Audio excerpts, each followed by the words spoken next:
Okay, so we're in this oudness going on here.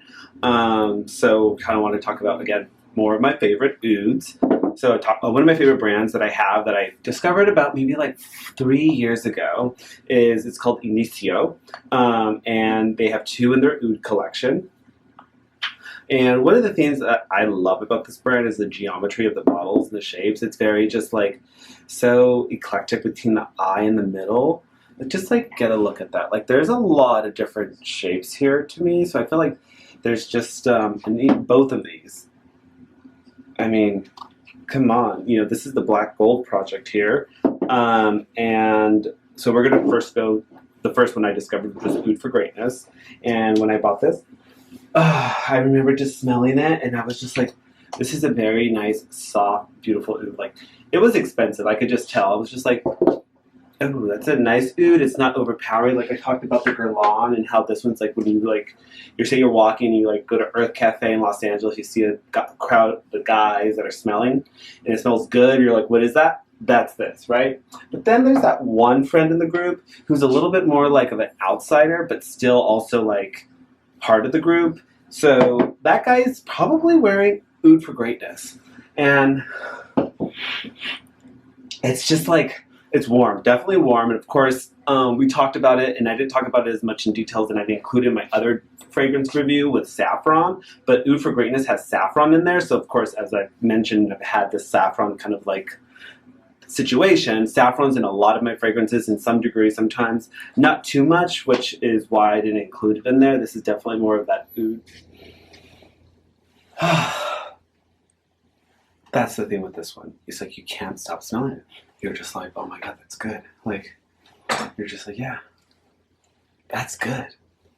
That's what Oud for Greatness is. It's that like greatness of it all. You're just like, it makes you fall in love with oud all over again.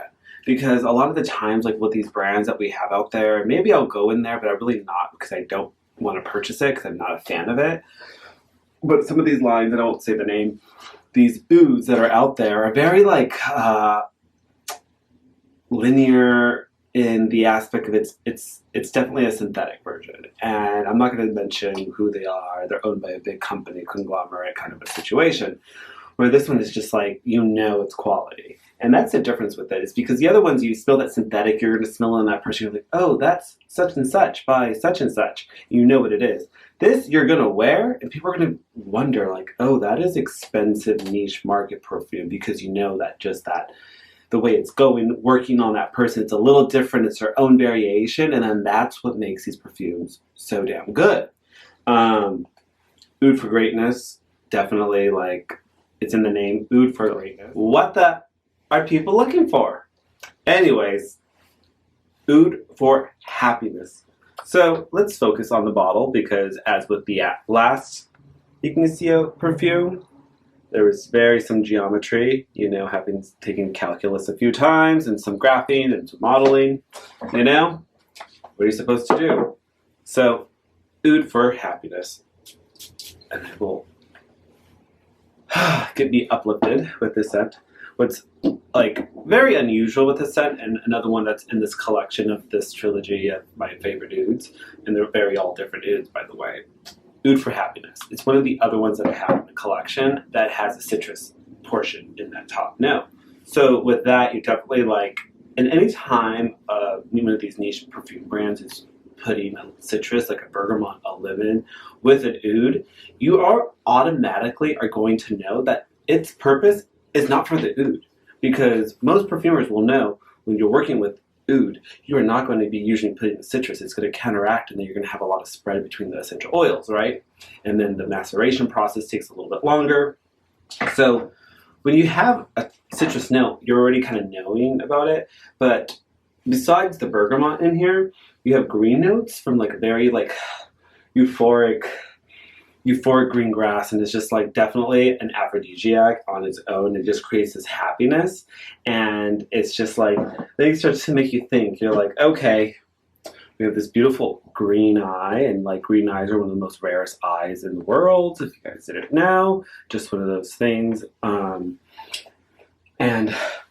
I love it. I mean, obviously the top notes are those green grasses and this like greenness, and lemon, as we know, lemon just kind of dissipates as the top note, and that's what the whole first point of it being in the top note. But then we're getting to that warmer notes, and of course in the fragrances that I've made for myself, which I'm not sure, oh actually I have one of them here, patchouli is in there, and patchouli is just very like, that's who I am as a perfumer, like it just gives me that warmness, right? But with the Oud for Happiness, you have this patchouli with vanilla. My mother loves vanilla, so have it be. You add some oud in there, which is on its own my favorite thing. And speaking of which, it's kind of funny because I don't think I've ever pulled out some oud. And I've kind of realized recently that people don't know what the hell oud is. And that's kind of what makes it so different. Like, there's different types of oud, okay? And most people have never seen oud in a rare state, but you go to the Middle East and you're going to see that there's these like resins and this oil-covered bark of wood. And anyways, so you have this green notes, these lifting notes, just makes you want to like jump off of a diving board into a pool, right?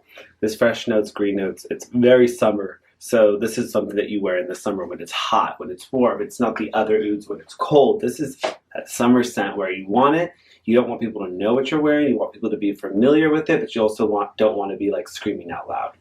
Oud for Happiness. And you have these both two peas in a pod. I should not say peas in a pod because they're eyes, but using these in the collection of ouds, it's not just opens your variety to fragrances in that family, but you have such a different quality. You have this citrus one that you can wear in the daytime when it's lighter and sunny, and then when it gets a little colder, you have that Oud for Greatness, you have that saffron, you have that very gourmand type of scent.